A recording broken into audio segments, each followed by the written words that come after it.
야곱은 홀로 남았더니 어떤 사람이 날이 새도록 야곱과 씨름하다가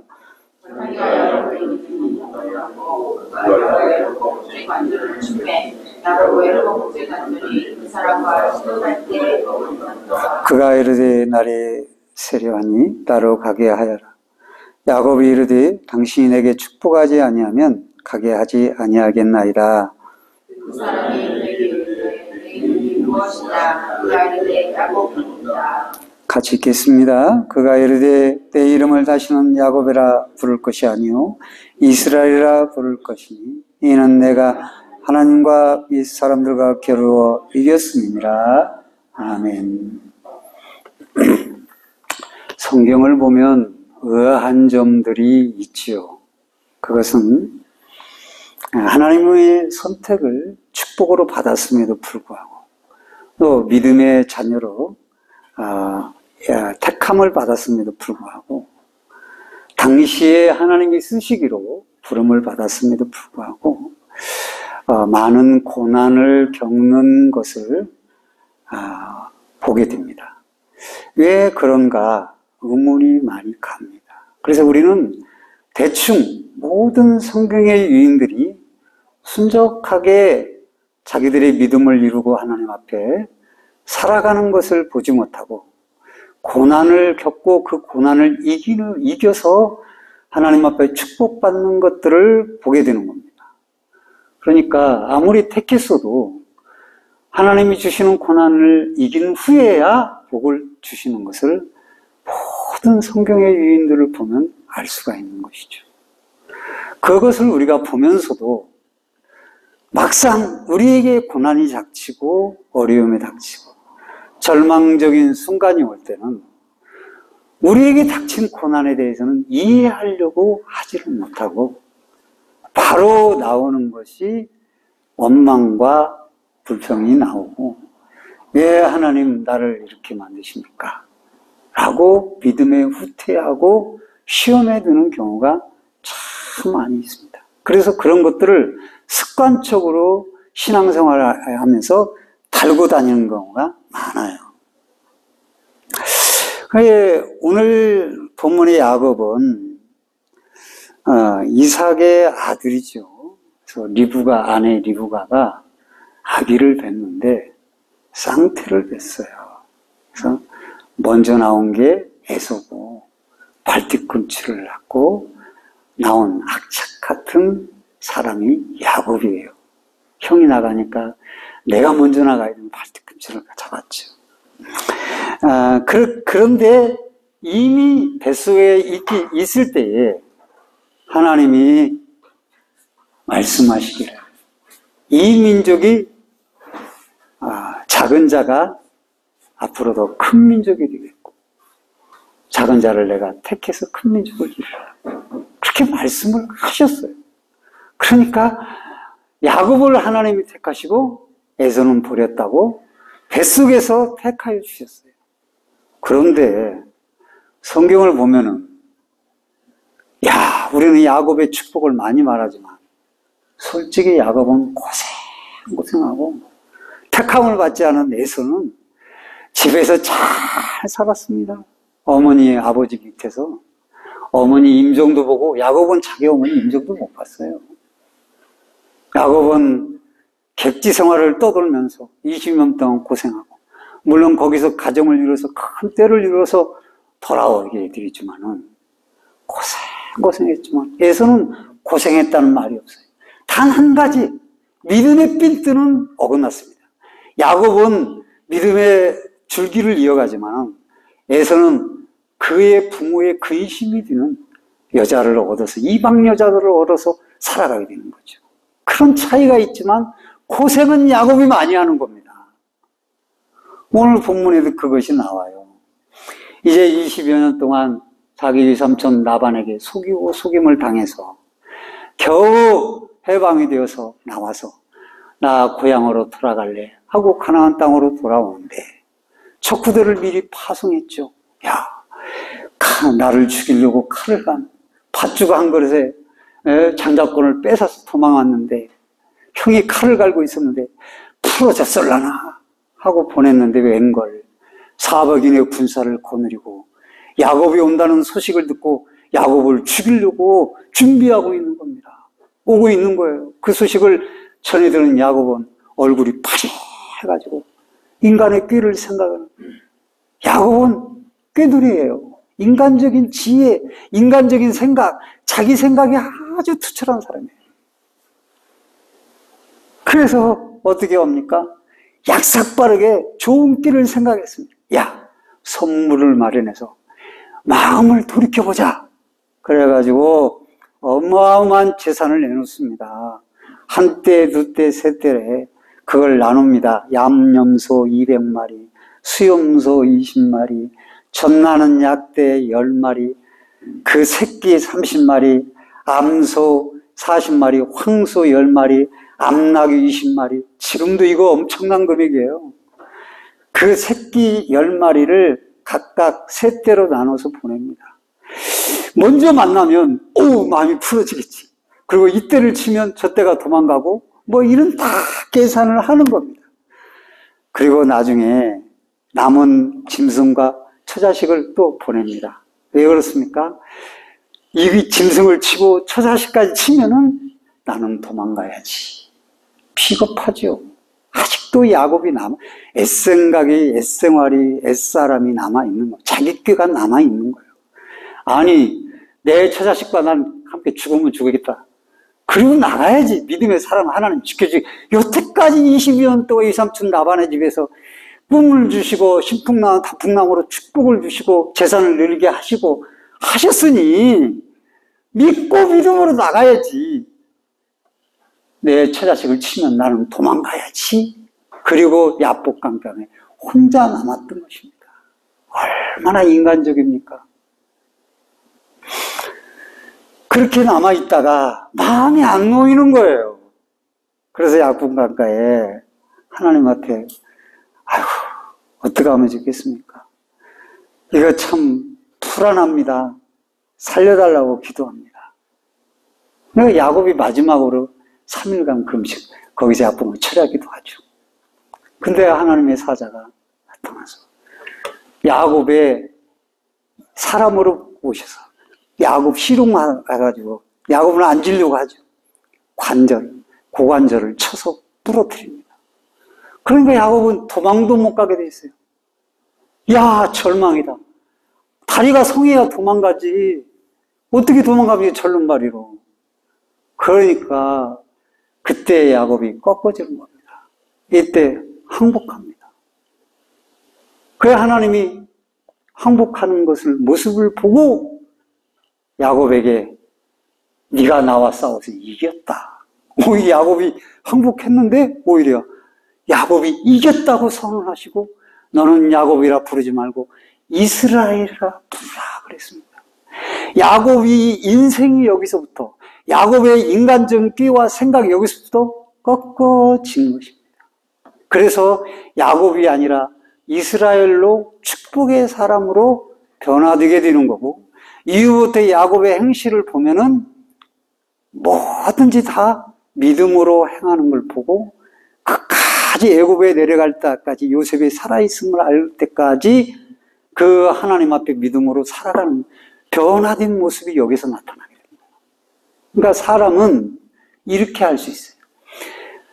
그 형 에서의 칼날을 피해서 20여 년 전에 도망가서 돌베개하고 누워서 사닥다리의 체험을 했음에도 불구하고 인간은 깨지질 않아. 바꾸어지지를 않는다 그 말이에요.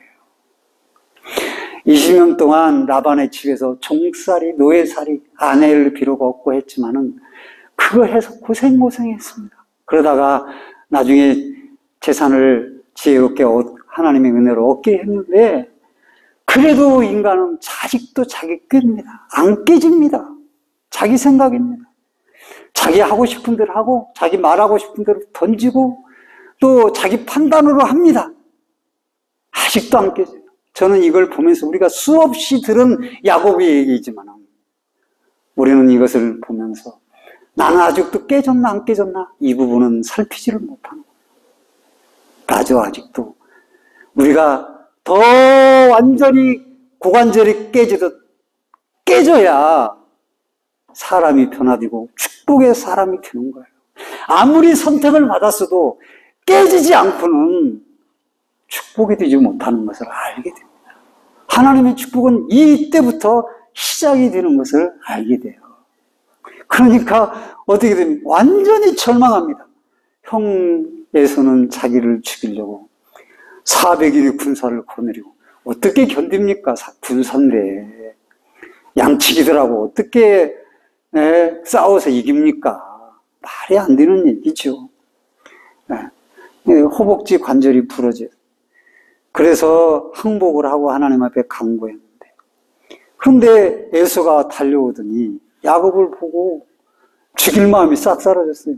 불쌍한 거예요, 저거. 절름발이 됐네. 아이고, 혼자 남아서 얼마나 불쌍해. 그러니까 목을 껴안고 우는 거예요, 에서가. 야곱은 덜덜 떨고 있는데.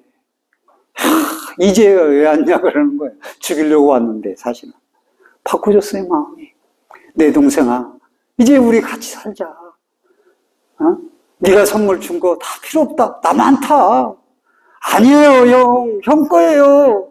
그렇게 하면서 둘이 부둥켜 울잖아요. 바꿔지는 거예요. 그러니까 하나님께 절망에 자기 자신을 꺾고 나가니까 예서가 달라지는 거예요. 주변이 달라지는 거예요. 축복의 사람이 되는 거예요. 쉽게 말하면 세상 사람들 운명이 달라진 거예요. 하나님 앞에 회개하고 자기를 꺾고 살려달라고 매달리니까 바꿔지게 된 거예요. 축복의 기회가 된 겁니다. 절망적인 순간이, 야곱의 순간에 가장 절망적인 이 순간, 얼마나 공포에 떨었으면 선물을 셋대로 자기 마누라들을 제일 끝에까지 보내고 자기는 홀로 살고자 남았을까요? 거기에 도망도 못 가게 됐으니 얼마나 절망적인 순간입니까? 야곱의 형편에 안 당해봤으니까 잘 인식이 안 가지만 이 순간에 야곱이 고관절이 깨지면서 자기의 인간적인 지혜와 생각이 다 무너지게 됩니다. 아직도 우리가 하나님을 바라보지 못하고 바로 서지 못했기 때문에 우리가 이런저런 일들을 겪게 되는 것은 아닌가. 쉽게 우리가 그래서 자기를 꺾지 못하는 우리의 삶이 아직도 나이가 먹어가고 신앙생활에 쌓여가도 아직도 나는 나야 라고 자기 생각이 앞서 있고 탁 서 있고 자기 계획과 꾀로 모든 것을 해결하려고 하는 이 옛사람 야곱이 내 중심에 있기 때문에 아직도 우리는 그렇게 시험 속에 있고 고난 속에 있지는 않은가, 그런 생각을 저 자신이 해보는 것입니다. 그래서 말 한마디 할 때도 나는 야곱과 같이 말하는 건 몫이 아니야. 옛사람처럼 내 생각대로 판단하고 내 보이는 대로 사람을 평가하고 내 보이는 대로 저 사람은 어떤 사람이야 막 말하고 내 보이는 대로 상처를 주고 또 내 보이는 대로 판단해서 자기가 살려고 분구하고 이런 건 아니야. 그런 생각을 해보게 되는 것입니다. 우리 자아를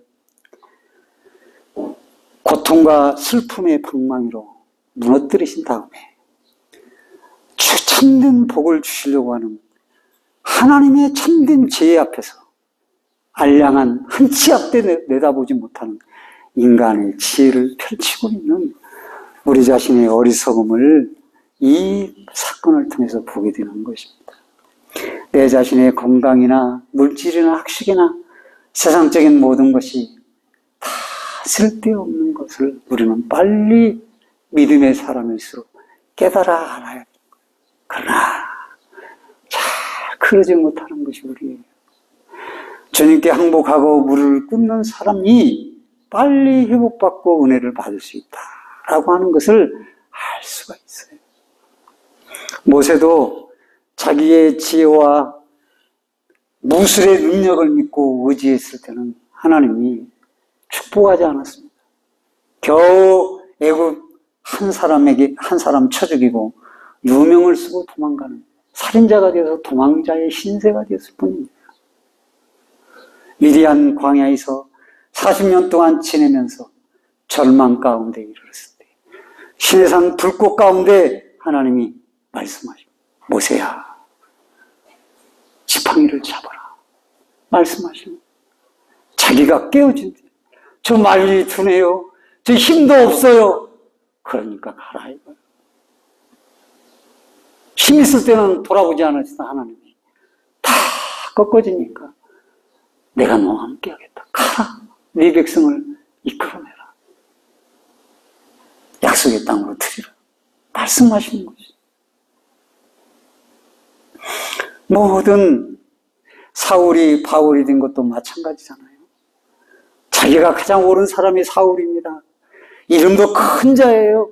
의인인 줄 알고 그냥 믿는 사람들을 다 감옥에 가두고 쳐 죽이고 대제사장의 공문을 가지고 그냥 의기등등하게 성전의 군사들을 이끌고 예수 믿는 사람 잡아서 옥에 가두려고 등등 살기등등했던 사울이 하늘의 강한 빛으로 주님 앞에서 눈이 멀고 꺾어지자 그는 사울이 아닌 바울이 되었던 것이죠. 작은 자다.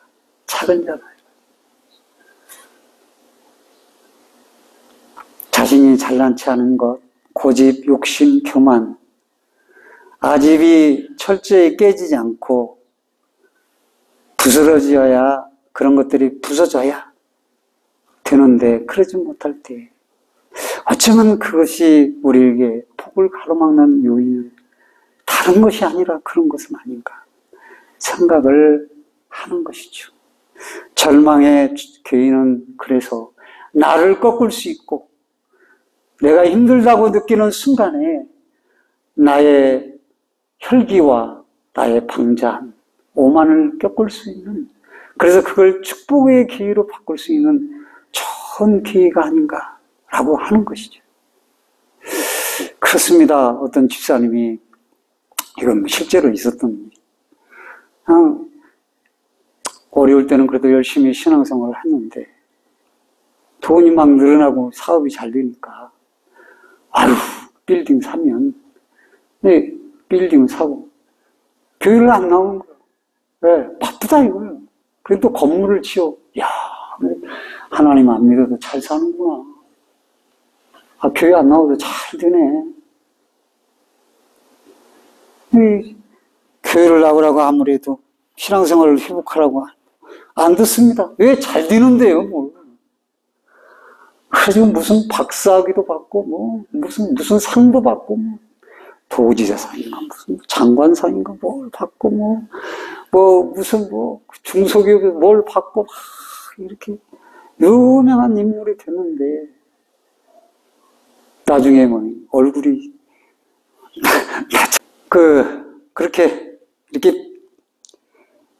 그렇게 보니까 병원을 가보니까 간암이요. 그것도 사업 하나로 정신없어서 건강검진도 안 하고 그냥 의기양양하게 했는데 간암이요. 그때서 애통하고 통곡하고 내가 하나님 떠나서 이렇게 되었다 생각하고 통곡하고 죽었는데 세상 사람 말로 거기다가 무슨 박사학위니 무슨 공로패니 무슨 상패니 뭐니 다 그게 뭐냐고 죽었는데 조사를 읽는데 무슨 상을 받고 무슨 소용이냐고 그게 건물 하나 못 들고 가는 그냥 죽은 거예요.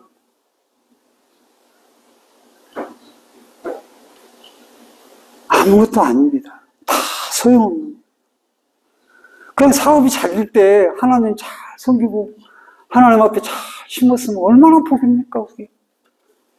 그거 놔두고 가봤자 자식들 말이죠. 서로 싸우고 하는 거예요. 그거 차지하려고 형제도 없어요. 그렇게 됐어요. 실제적으로. 아무 소용없어요. 우리는 그래 잘 될 때 하나님을 더 잘 섬겨야 되는 거예요. 신명기 8장의 말씀을 보면 그렇게 말씀하십니다. 이스라엘 백성으로 하여금 하나님만 의지하고 하나님만 소망으로 삼게 하게 하여 굶주리며 목마르며 고생하시며 사람이 떡으로만 사는 것이 아니라 하나님의 입으로 나오는 말씀으로 사는 줄을 알게 그렇게 하신다. 하나님의 말씀으로 살아야 되는구나. 우리 믿는 사람. 신명기 8장 18절에 그러나 내가 마음이 이르기를 내 능력과 내 손의 힘으로 내가 이 재물을 얻었다 말할 것이라. 내 하나님 여호와를 기억하라. 그가 내게 재물을 얻을 능력을 주셨습니다. 잘 되니까 이야 내 능력, 내 재능이 이 재물을 얻게 했다. 그렇게 말하지 말라요. 고린도후서 3장 5절에 우리가 무슨 말이든 일이든지 우리에게서 난 것 같이 스스로 만족할 것이 아닙니다. 우리의 만족은 오직 하나님께부터 나느니라 그랬습니다. 왜 나로부터 났어? 만족스럽다. 그러니까 취하는 것이죠. 고린도후서 1장 8절 9절 말씀에 보면 형제들아 우리가 아시아에서 당한 혼란 너희가 모르기를 원하지 아니하는 지난 시간의 말씀이잖아요. 힘에 겹도록 심한 고난을 당하며 살 수만까지 끊어지고 우리는 우리 자신이 사형 선고를 받은 줄 알았어. 이는 우리로 자기를 의지하지 말고 오직 죽은 자를 다시 살리시는 하나님만 의지하게 하십니다. 복음을 전하는 바울에게도 자신을 의지하지 말고 하나님만 의지하도록 그렇게 절망 가운데 고난 가운데 죽음에 처할 가운데 처했다는 거예요. 인간의 심성이 자기를 의지하려고 하는 심성이 크기 때문에 죄악의 시초가 바로 그것이 아닙니까? 사단이 아담과 하와에게 말씀을 냈습니다. 하나님께 지배를 받지 말고 너도 저 선악과를 따먹고 지혜로운 사람이 되어서 네 스스로 독립해서 하나님을 의지하지 말고 하나님과 동등되어서 살아라. 그게 마귀의 유혹 아닙니까? 그래서 선악과를 보니까 먹음직하고 보니까 탐스럽게 한다. 하나님 이렇게 범죄한 인간을 다시 복되게 하고 승리하게 하는 삶을 살기 위해서는 절망을 통해서 나를 바라보면 안 되고 내 깨와 인간적인 생각에 사로잡혀서 믿음 생활을 하면 안 되겠다. 이걸 무릎 꿇고 항목하게 만드는 이걸 매일매일 하면 얼마나 좋겠습니까? 저와 여러분이 그런 복의 성도가 되시길 주의 이름으로 축원드립니다. 이렇게 패배와 절망을 통해서 참된 은혜와 축복을 주시는데 까닭이 있지 않겠어요? 그것은 겉사람을 깨뜨리고 영원한 속사람을 살리기 위해서인 것입니다. 거짓된 세상의 소망에서 벗어나 영원히 변치 않는 하나님의 소망을 붙잡고 살기 위한 것입니다. 자신을 의지하지 않고 하나님만 신뢰하기 위해서 그렇게 하나님이 하시는 것이죠. 그래야 하나님이 다른 것 의지하는 걸 인간의 꾀와 방편으로 자신의 능력으로 사는 걸 싫어하시는 것 같아요. 싫어하십니다. 그래서 고난이 올 때, 우리 좀 힘들 때, 고통스러움이 올 때, 이건 내가 깨어질 기회구나. 그래서 이것이 복의 기회구나. 라고 우리는 즉각 간파를 하고, 하나님 앞에 무릎을 딱 꿇고, 하나님, 내가 인간적인 방편으로, 나의 꾀로, 수단으로 살았습니다. 주님을 다시 한번 의지하겠습니다. 나를 깨트립니다. 회개하고 하나님을 붙잡으로 말미암아 절망의 희망이 그리고 저주가 축복으로 변화되는 그런 역사가 저와 여러분에게 있기를 주님의 이름으로 간절히 축원드립니다.